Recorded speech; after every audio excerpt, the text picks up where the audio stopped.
Welcome to Blizzard Fire. We hope this video helps fire up your solution. You start by creating a dust-free workspace and powering off the device. This prevents static and accidental touches. Next, use a lint-free cloth and a 0.5% alcohol wipe to remove oils. Make sure to dry fully.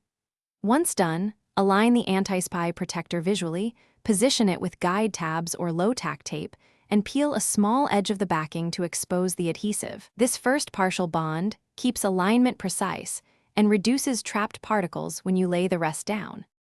You now lower the protector slowly, starting from one edge and pressing the center outward toward the edges so adhesive spreads evenly.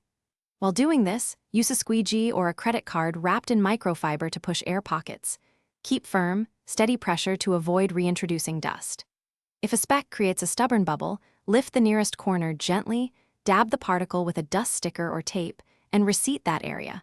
Because anti-spy films are thin and polarized, careful handling preserves privacy and clarity. You finish by smoothing all edges and, if needed, trimming slight excess with a sharp blade, then let the adhesive set undisturbed for 24 hours. Once done, verify the privacy effect. Viewing angles beyond about 30 to 45 degrees should appear darkened while straight-on stays readable. If you see edge lift or persistent bubbles after settling, reseal gently from the center outward. If that fails, replace the protector. An improperly seated film compromises both clarity and the...